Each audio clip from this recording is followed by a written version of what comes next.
Assalamualaikum warahmatullahi wabarakatuh.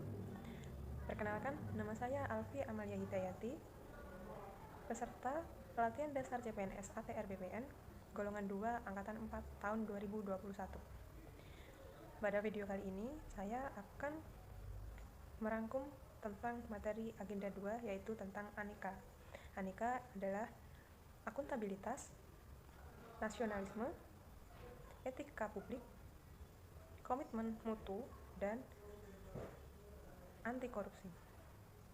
Pada video kali ini, saya akan merangkum 3 materi, yaitu akuntabilitas, nasionalisme, dan etika publik. Untuk yang pertama, saya akan membahas tentang akuntabilitas. Akuntabilitas merujuk pada kewajiban setiap individu, kelompok, atau institusi untuk memenuhi tanggung jawab yang telah menjadi amanahnya. Amanah seseorang PNS adalah menjamin terwujudnya nilai-nilai publik. Aspek-aspek dalam akuntabilitas, antara lain akuntabilitas adalah sebuah hubungan. Yang ini maksudnya hubungan yang dimaksud adalah hubungan antara dua pihak, antara individu atau kelompok atau institusi dengan negara dan masyarakat. Yang kedua adalah akuntabilitas berorientasi pada hasil. Setiap individu atau kelompok institusi dituntut untuk bertanggung jawab dalam menjalankan tugas dan kewajibannya, serta selalu bertindak dan berupaya untuk memberikan kontribusi untuk mencapai hasil yang maksimal, sehingga akan melahirkan aparat pemerintah yang bertanggung jawab, adil, dan inovatif. Kemudian akuntabilitas membutuhkan adanya laporan.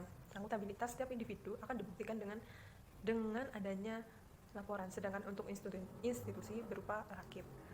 Kemudian akuntabilitas memperbaiki kinerja. Tujuan utama dari akuntabilitas adalah untuk memperbaiki kinerja PNS dalam memberikan pelayanan kepada masyarakatnya. Berikutnya saya akan menjelaskan tentang pentingnya akuntabilitas. Terdapat beberapa fungsi utama akuntabilitas, yaitu yang pertama adalah peran demokratis, yaitu akuntabilitas digunakan untuk kontrol demokratis. Kemudian peran konstitusional, yaitu untuk mencegah korupsi dan penyalahgunaan kekuasaan. Kemudian untuk peran belajar, yaitu untuk efisiensi dan efektivitas pekerjaan.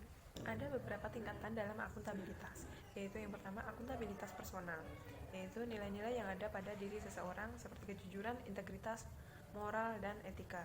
Kemudian akuntabilitas individu, yaitu hubungan antara individu dan lingkungan kerjanya seperti PNS dengan instansinya sebagai pemberi wewenang. Terus kemudian akuntabilitas kelompok, yaitu kinerja sebuah institusi biasanya dilakukan secara berkelompok. Yang selanjutnya adalah akuntabilitas organisasi. Itu adalah hasil-hasil pelaporan kinerja yang telah dicapai. Kemudian akuntabilitas stakeholder, yaitu tanggung jawab organisasi pemerintah untuk mewujudkan pelayanan dan kinerja yang adil dan responsif dan bermartabat. Terus kemudian bagaimana sih untuk menciptakan lingkungan kerja yang akuntabel? Itu ada beberapa, yaitu tergantung. Yang pertama adalah kepemimpinan, integritas, keadilan, terus terorganisir, kemudian adanya tanggung jawab, kepercayaan, keseimbangan, keselarasan, dan kekonsistenan. Ada 5 langkah dalam framework akuntabilitas. Yang pertama yaitu menentukan tujuan dan tanggung jawab. Yang kedua adalah merencanakan apa yang akan dilakukan untuk mencapai tujuan. Yang ketiga adalah melakukan implementasi monitoring kemajuan. Kemudian yang keempat adalah memberikan laporan secara lengkap. Kemudian nomor 5 adalah memberikan evaluasi dan masukan untuk perbaikan ke depannya. Untuk menjadi PNS yang akuntabel, PNS harus mampu mengambil pilihan yang tepat saat terjadi konflik kepentingan, tidak terlibat dalam politik praktis, melayani warga secara adil dan merata, secara konsisten dalam menjalankan tugas dan fungsinya. Terus kemudian bagaimana cara mengambil keputusan yang akuntabel, yaitu dengan cara memastikan tindakan atau keputusan yang berimbang dan tegas. Kemudian bertindak adil dalam mematuhi prinsip-prinsip. Kemudian akuntabel dan transparan. Yang keempat adalah melakukan pekerjaan secara penuh, efektif, dan efisien. Kemudian berperilaku sesuai standar sektor publik. Kemudian yang terakhir adalah mendeklarasikan secara terbuka apabila terjadi adanya potensi konflik kepentingan. Nasionalisme merupakan sikap politik dari masyarakat suatu bangsa yang mempunyai kesamaan budaya dan wilayah serta kesamaan cita-cita dan tujuan. Dengan demikian, masyarakat suatu bangsa tersebut merasakan kesetiaan mendalam terhadap bangsa itu sendiri. Nasionalisme sangat penting dimiliki oleh setiap pegawai ASN. ASN harus mengaktualisasikan diri dalam menjalankan tugas dan fungsinya. Sebagai ASN harus mementingkan kepentingan bangsa dan negaranya. Sebagai pelayan publik, ASN harus senantiasa menerapkan nilai-nilai yang berorientasi pada kepentingan publik. Untuk itu, setiap pegawai ASN harus memahami dan mampu mengaktualisasikan Pancasila dan semangat nasionalisme serta wawasan kebangsaan dalam setiap pelaksanaan fungsi dan tugasnya sesuai di bidangnya masing-masing. Sikap nasionalisme sebagai pelayan publik yang harus dimiliki antara lain bersikap adil dan tidak diskriminasi dalam memberikan pelayanan kepada masyarakat, profesional dan berintegritas dalam memberikan pelayanan, menjunjung tinggi nilai kejujuran, keadilan, tidak korupsi, transparan, akuntabel, dan memuaskan publik.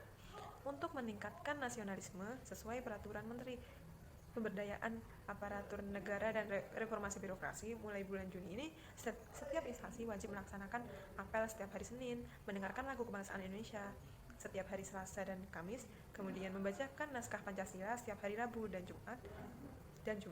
Di kantor pertanahan Kabupaten Manggarai sendiri telah melakukan hal-hal tersebut dengan baik. Pada saat menyanyikan lagu kebangsaan, para pegawai berdiri dengan sikap tegas dan sikap sempurna. Hal tersebut menunjukkan sikap nasionalisme di kantor pegawai di kantor pertanahan Kabupaten Manggarai telah berjalan dengan baik. Seperti cuplikan berikut ini.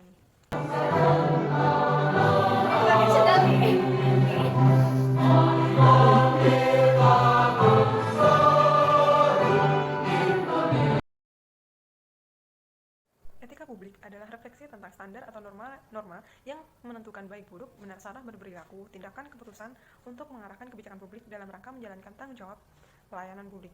Menurut Azumardi, tahun 2012, etika juga dipandang sebagai karakter atau etos individu kelompok berdasarkan nilai-nilai dan norma-norma luhur.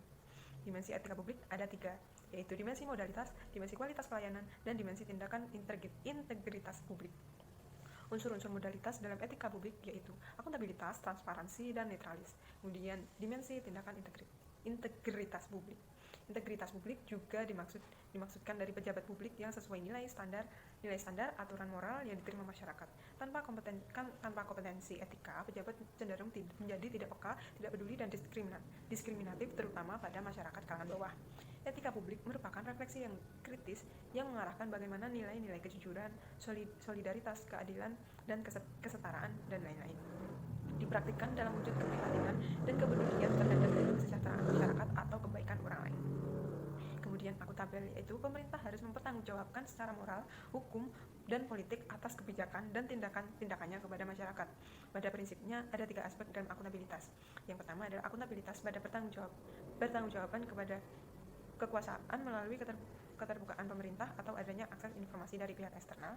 Kemudian akuntabilitas pertanggungjawaban pada sisi hukum, yaitu ganti rugi dan organisasi. Kemudian yang ketiga adalah tekanan yang lebih banyak pada hak warga negara untuk bisa mengkoreksi atau mengambil bagian dalam kebijakan publik, sehingga akuntabilitas disamakan dengan transparansi. Kemudian transparan, yaitu organisasi pemerintah bisa mempertanggungjawabkan apa yang telah dilakukan dengan memberikan informasi yang relevan atau laporan terbuka terhadap pihak luar atau organisasi tersendiri untuk dipublikasikan. Kemudian bersikap netral untuk menjamin keutuhan, kekompakan, dan persatuan ASN serta dapat memusatkan segala perhatian, pikiran, dan tenaga, maka ASN dilarang untuk menjadi anggota atau pengurus partai politik. Sebagai pelayan publik, standar beretika kita juga harus lebih tinggi karena semua gerak-gerik kita sejatinya diperhatikan oleh masyarakat. Berdasarkan Undang-Undang ASN, Kode Etik dan Perilaku ASN, ada beberapa hal yang diatur berdasarkan undang-undang tersebut. Antara lain, melaksanakan tugas dengan jujur, bertanggung jawab, berintegritas, cermat, disiplin.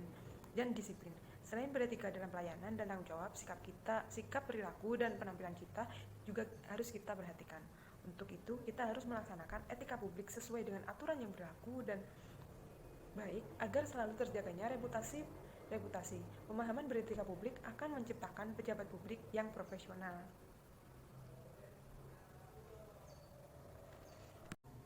Demikianlah video penjelasan tentang akuntabilitas, nasionalisme, dan etika publik. Untuk anti korupsi dan komitmen mutu akan dibahas di video selanjutnya. Terima kasih.